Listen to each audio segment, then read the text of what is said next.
Hello दोस्तों, स्वागत है आपका अपने चैनल पर। दोस्तों, आज से हम लोग नंबर सिस्टम स्टार्ट कर रहे हैं जो कि आपके सभी एग्ज़ाम के लिए बहुत ही इम्पॉर्टेंट है। और हम लोग यहाँ पर बिल्कुल बेसिक से स्टार्ट करेंगे, कई वीडियोस में इसे देखेंगे और बेसिक से लेकर एडवांस तक की सभी क्वेश्चन को डिस्कस करेंगे। हमारे चैनल पर एक जो दूसरा टॉपिक चल रहा है जो ज्योमेट्री का चल रहा है, जिसमें ट्रायंगल चल रहा है इस समय, वो आपका अलग से कंटिन्यू रहेगा। तो अल्टरनेट डेज में आपको अलग अलग वीडियोस मिलते रहेंगे। तो स्टार्ट करते हैं, बिल्कुल बेसिक से समझेंगे नंबर्स के बारे में। नंबर सिस्टम, इसे हम बोलते हैं संख्या पद्धति। संख्या पद्धति, ठीक, संख्या पद्धति।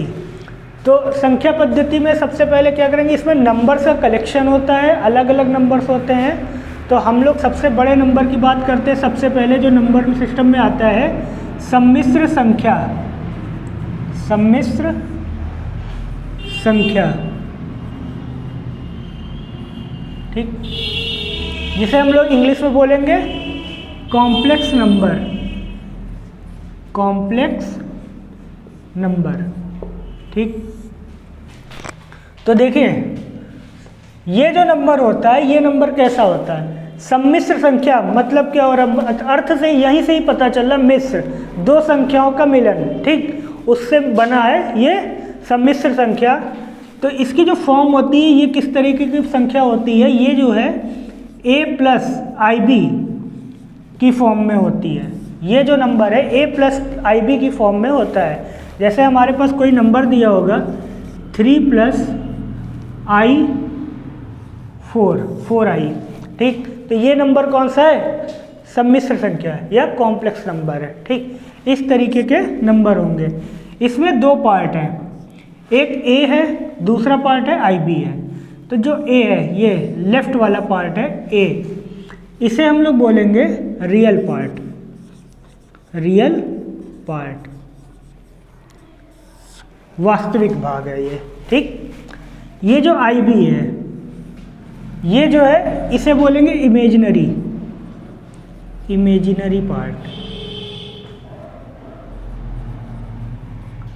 काल्पनिक भाग है, ठीक। तो यहाँ हमें दिख रहा है, अगर हम A की बात करें, A है और यहाँ पर B है, तो A और B अगर अलग अलग हैं, अगर हम A और B को अलग अलग कर लेते हैं तो ये क्या हो जाएंगे, ये रियल नंबर हो जाएंगे, ठीक। ये वास्तविक पार्ट है A और B।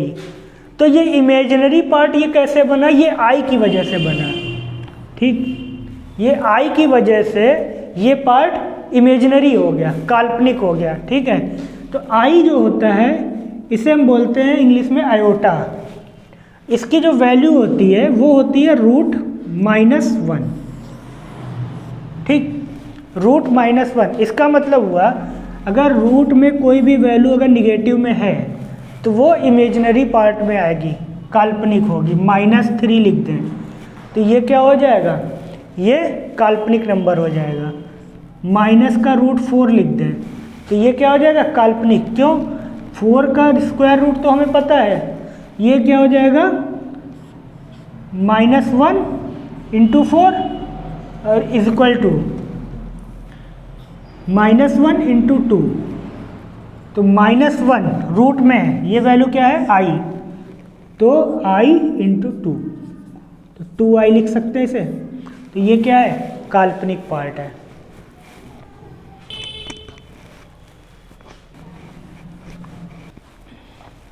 तो देखिए, I के बारे में पढ़ा, I क्या है, एक काल्पनिक नंबर है, ठीक है।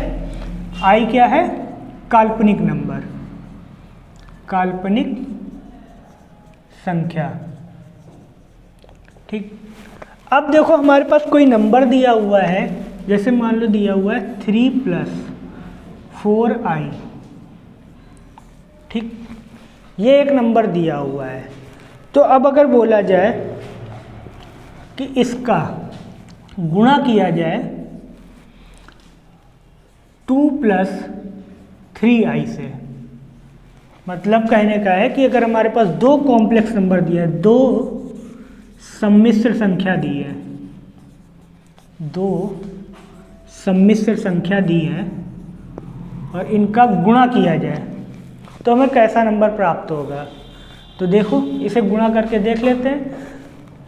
इसे गुणा करते हैं तो देखो हम अलजेब्रा में हम लोगों ने पढ़ा होगा, आप लोगों ने भी पढ़ रखा होगा कि अगर मान लो हमारे पास x प्लस वाई है और इसका x माइनस वाई से मल्टीप्लाई करते हैं तो हम एक स्टेप x का x से मल्टीप्लाई, x का y से मल्टीप्लाई, फिर y का x से मल्टीप्लाई, y का y से मल्टीप्लाई, इस तरीके से करते हैं। तो यहाँ पर भी देखो a प्लस बी और a प्लस बी की फॉर्म में ही दिया हुआ है नंबर। तो अब देखो 3 का 2 से पहले मल्टीप्लाई, तो 3 का 2 से मल्टीप्लाई 6 प्लस 3 का 3i से मल्टीप्लाई, तो 3i से मल्टीप्लाई करेंगे तो 9i हो जाएगा, ठीक है, प्लस i का 2 से मल्टीप्लाई 2i, ठीक है, और फिर i का 3i से मल्टीप्लाई, यहाँ पे 4 है तो 4 है तो यहाँ क्या हो जाएगा 8i और 4i का 3i से मल्टीप्लाई, तो 4 का 3 से मल्टीप्लाई कितना हुआ 12 और i स्क्वायर, ठीक, ये बात समझ में आई। अब देखो i स्क्वायर आ गया, i की वैल्यू क्या है हमारे पास रूट में -1, तो i का अगर हम स्क्वायर कर दें, i का स्क्वायर कर दें तो क्या हो जाएगा -1, ठीक। i का अगर हम क्यूब कर दें तो क्या होगा, i का क्यूब करेंगे तो क्या आएगा, देखो root -1 into root -1 into root -1, ये वैल्यू क्या है -1 और इंटू रूट -1, तो ये क्या आ जाएगा, ये वैल्यू क्या है, ये क्या है i, तो -1 इंटू आई, तो ये क्या आ जाएगा -i, तो इसका मतलब i क्यूब की वैल्यू क्या आ गई -i। इसी तरीके से i की पावर 4 करेंगे अगर हम तो क्या आ जाएगा, i की पावर 4 को क्या लिखेंगे i square into I square, ठीक, और आई स्क्वायर की वैल्यू क्या है -1 इंटू -1 बराबर क्या हो जाएगा 1। ये बात समझ में आई, ये आपको ध्यान रखना है। तो आई स्क्वायर की वैल्यू क्या है हमारे पास -1, तो यहाँ पर क्या हो जाएगा -12, तो 6 प्लस 9i और देखो 9i और प्लस 8i, ये हो जाएगा 17i -12, ठीक, तो ये क्या हो जाएगा -6 प्लस 17i, ये हमें नंबर प्राप्त हो गया, यही हमारा आंसर हो जाएगा। क्लियर, आगे देखते हैं हम लोग। अब देखिए अगर हमारे पास कोई कॉम्प्लेक्स नंबर या सम्मिश्र संख्या a प्लस IB की फॉर्म में दी हुई है, ठीक, अगर हम बोले इसे रियल पार्ट में कन्वर्ट करो, इसे रियल नंबर में चेंज करना है तो कैसे करेंगे। इसे रियल पार्ट में चेंज करने के लिए या रियल नंबर में चेंज करने के लिए इसके कॉन्जुगेट से मल्टीप्लाई करना पड़ेगा इसे, या संयुग्मी से। तो इसका जो कॉन्जुगेट होगा या संयुग्मी जो है, इसका संयुग्मी वो होगा a माइनस IB, ठीक, ये होगा। तो अगर हम दो कॉम्प्लेक्स नंबर जो सेम वैल्यू के हैं उनका अगर हम मल्टीप्लाई करेंगे तो क्या हो जाएगा, उनके संयुग्मी का मल्टीप्लाई उससे करेंगे तो वो नंबर रियल पार्ट में चेंज हो जाएगा, रियल नंबर में चेंज हो जाएगा, ठीक है। तो हम ये बोल सकते हैं एक काल्पनिक संख्या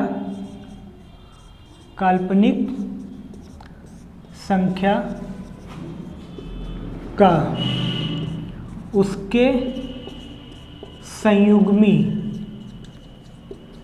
से गुणा करने पर गुणनफल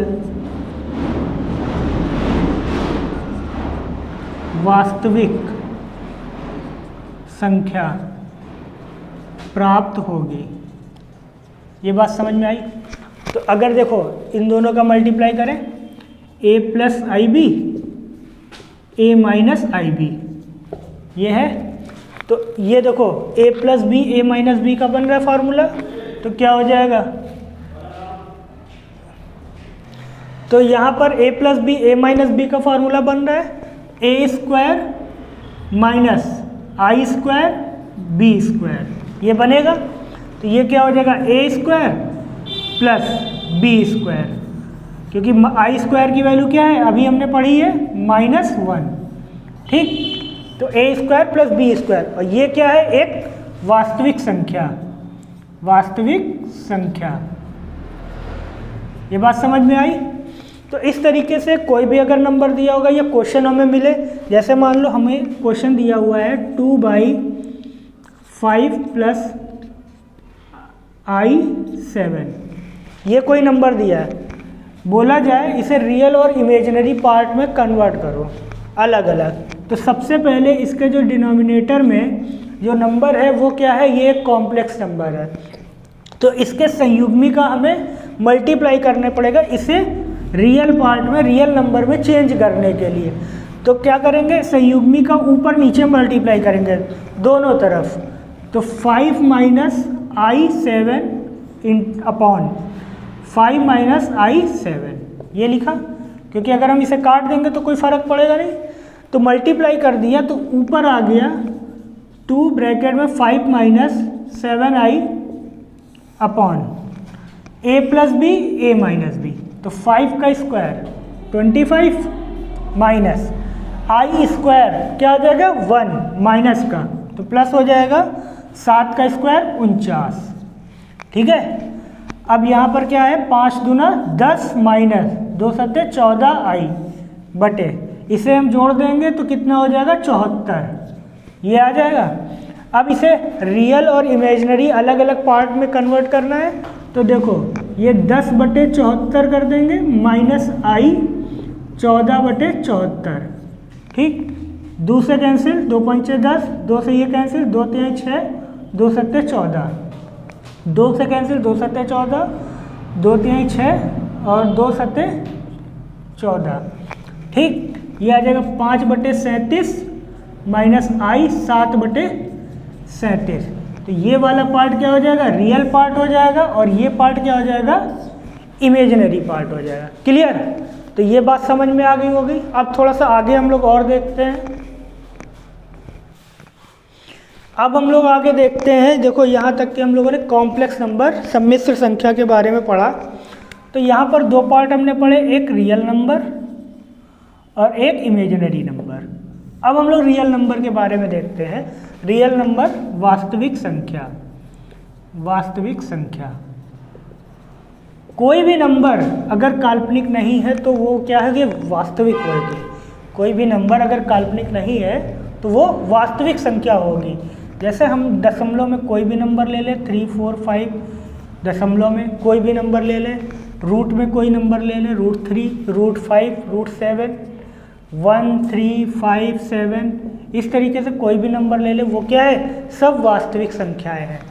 ये क्या होती है -∞ से इनफाइनाइट तक, माइनस अनंत से प्लस के अनंत तक, ठीक। ये बात समझ में आ गई। तो रियल पार्ट को अगर हम ब्रेक करें तो ये 2 पार्ट में हम लोग पढ़ते हैं। सबसे पहले जो पहला पार्ट होता है वो होता है परिमेय संख्या। परिमेय संख्या इसे बोलते हैं रेशनल नंबर, रेशनल नंबर, ठीक। दूसरा जो पार्ट हम लोग पढ़ेंगे वास्तविक संख्या के अंतर्गत वो होता है अपरिमेय संख्या, अपरिमेय संख्या। इसे बोलेंगे इर्रेशनल, इर्रेशनल नंबर, ठीक। पहले परिमेय संख्या। परिमेय संख्या कौन सी संख्या होती है जिसे हम p/q की फॉर्म में लिख सकते हैं। कोई भी नंबर अगर p/q की फॉर्म में लिखा जा सकता है तो वो एक परिमेय संख्या है। यहाँ पर q क्या होने चाहिए ≠ 0। q क्या है ≠ 0, ठीक है।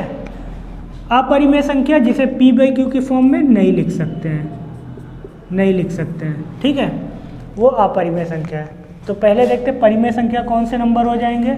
जैसे दशमलव में 3 4 5 6 ये नंबर ले लिया, ये क्या है एक परिमेय संख्या है।